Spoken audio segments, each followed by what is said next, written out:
Hi friends, நான் உங்கள் TRR voice. இந்த காணொளி எதுக்குன்னு பார்த்தீங்கன்னா, பிக் பாஸ் சீசன் 9 தமிழுக்கான ரிவ்யூ. ஸோ ஃப்ரைடே 21 அது முடிவுக்கான அந்த டாஸ்க்குக்கான முடிவு நாள். எந்த டாஸ்க்குனா சோறு சோப்பு மாப்பு அந்த டாஸ்க்குக்கான முடிவு நாள். அந்த முடிவு நாளில் 2 ஒர்ஸ்ட் பிளேயர்ஸை தேர்வு செய்ய சொல்கிறாங்க. எல்லாரும் சொல்கிறாங்க, மோஸ்ட் ஆஃப் த பீப்புள் சொல்கிறது சாண்ட்ரா அண்ட் திவ்யாவை. பட் இதில் பல்பு வாங்கின ஒருத்தவங்க இருக்கிறாங்க, அது வேறு யாரும் இல்லை, வியானா. அவங்க வந்தாங்க, நான் விக்கல்ஸ் விக்ரமை சூஸ் பண்ணுறேன், ஏன்னா அவங்க வெறும் ஃபன் ஆக்டிவிட்டீஸ் மட்டுமே பண்ணாங்க, எந்த ஒரு டாஸ்களையும் பங்கெடுத்துக்கலை அப்படின்னாங்க. நெக்ஸ்ட்டு வினோத்தை சொல்கிறாங்க. சொல்லிவிட்டு அவங்க உக்காரலன்ட்டு போகும்போது, அப்போ பிக் பாஸ் கூப்பிட்டு, வியானா நீங்கள் விக்கல்ஸ் விக்ரமை தேர்வு செய்ய முடியாது, ஏன்னா அவர் அடுத்த வாரத்திற்கான தலைவர் போட்டிக்கு தேர்வு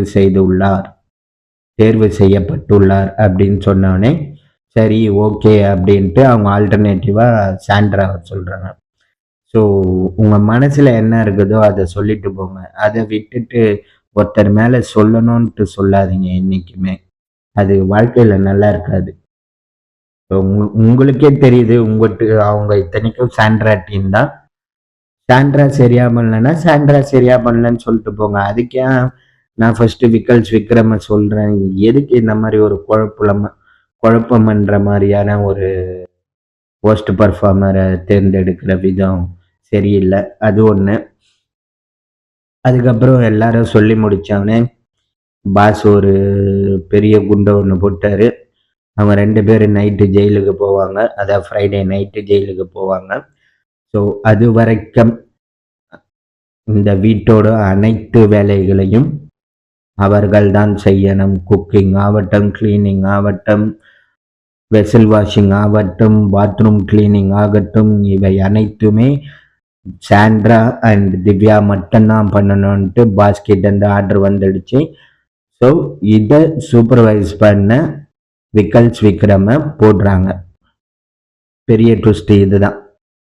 விக்கல்ஸ் விக்ரம் புலம்புறார், நான் சொன்னா மட்டுமா கேட்க போறாங்க, அவங்க ஒரு விதத்துல இருக்கிறாங்க, என்ன பார்க்குற விதமே அவங்க தப்பா இருக்குது, நான் இப்படிதான் இருக்கிறாங்க, நான் சொன்னா செஞ்சிருவாங்களா அப்படின்ட்டு அவர் யோசிச்சுக்கிட்டு ஏஞ்சிக்கும் போது தான் அப்பதான் திவ்யா ஒரு வார்த்தையை விடுறாங்க, இன்னைக்கு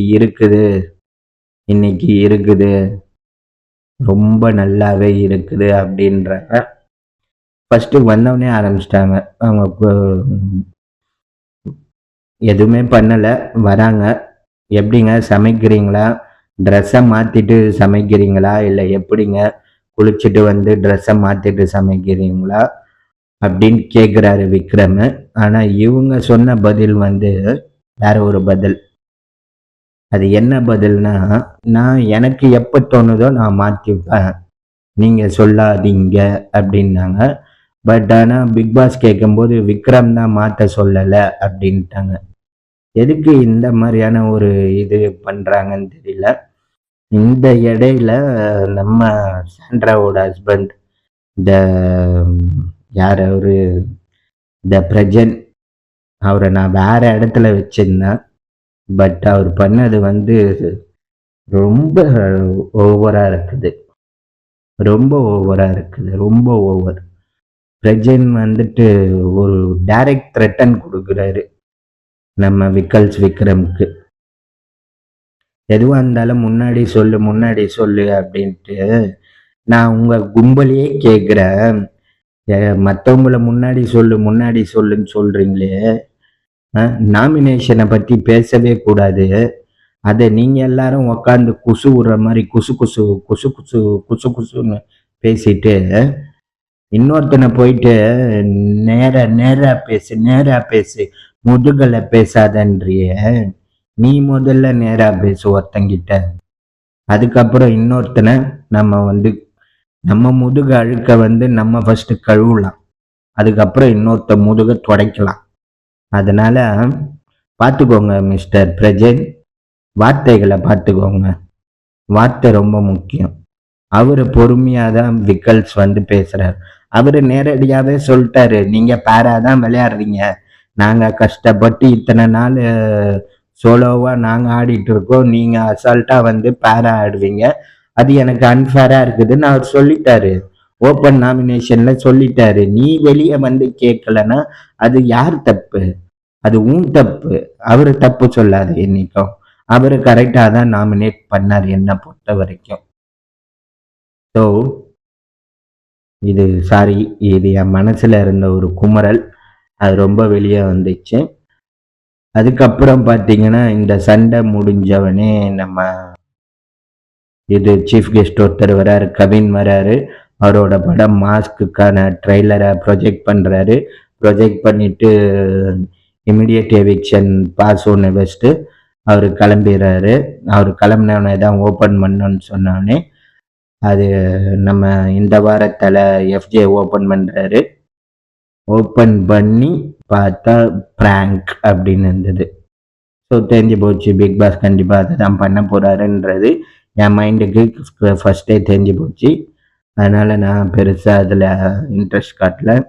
இந்த கேப்பில் அமித் பார்கவ் அவர் வந்து விக்ரம் கிட்ட புலம்புறாரு. நான் விளையாடுறேனா இல்லையா, நான் சொல்கிற கருத்துக்களை ஏற்றுக்கிறாங்களா, அது எந்த அளவுக்கு இம்பேக்ட் ஆகுது, நான் ஒரு எஃபர்ட் போட்டு விளையாடுறேனா, என்ன ஏது எனக்கு ஒன்றுமே புரியல, என்ன நடக்குதுன்ட்டு. நீங்கள் கரெக்டாக தான் போயிட்டுருக்கீங்க. நீங்கள் சிங்கிள் ட்ராக்கில் பர்ஃபெக்டாக போயிட்டுருக்கிறீங்க. அந்த சிங்கிள் ட்ராக்கையே மெயின்டைன் பண்ணுங்க. யாரு கூடயுமே ஃப்ரெண்ட்ஷிப் இருக்கட்டும், that's before the game. When it comes to the game you have to be stand alone. இது எல்லாருக்கும் தான். இதை இங்கே 2 கும்பலும் பண்ணவே மாட்டேங்கிறாங்க. ஓகேங்களா? ஸோ அதனால் Amit Bhargav, your in a correct track. அதே ட்ராக்ல போங்க. அகைன் வியானா மேலே இன்னொரு கம்ப்ளைண்ட், நெய் வைக்கிறது.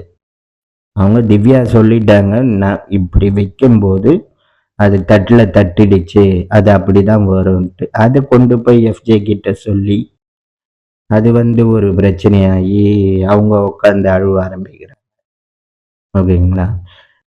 ஸோ திவ்யா, நீங்கள் வைக்கிறீங்கன்னா உங்களுக்கு நல்லாவே தெரியும். நீங்கள் பேட்ரி உங்களுக்கு மாற்ற சொன்னாங்க, சரி கரெக்டு.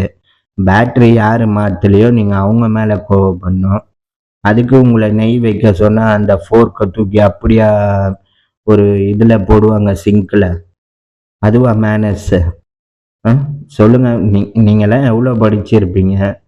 உங்களுக்கெல்லாம் நீங்கள் தானே மேனர்ஸு, டிசிப்ளைனு, எத்திக்ஸு இதெல்லாம் சொல்லி கொடுக்க நீங்கள் தானே வந்தீங்க.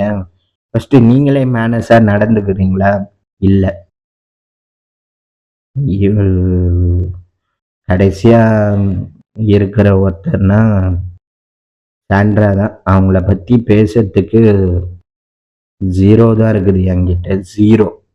0னா no points to talk about Sandra Amy. Literally the person who carries the ego with her. And அது வந்துட்டு அவங்களுக்கு யார் கூடலாம் அந்த ஈகோ ஜெல் ஆகுமோ அவங்கள கூட வச்சுக்கிறாங்க. பாரு சாதாரணமாகவே பெரிய சொம்பு தூக்கி, இன்னும் 2 வெயிட்டான சொம்பு தூக்கி வந்தவொடனே அவங்க கூட இன்னொரு சொம்பு தூக்கியா மாறிட்டாங்க. So not a fair a game. அதே மாதிரி இந்த வாரத்துக்கான டாஸ்க் வந்துட்டு ஏதோ குழந்தைங்களுக்கு வச்ச மாதிரி இருந்தது.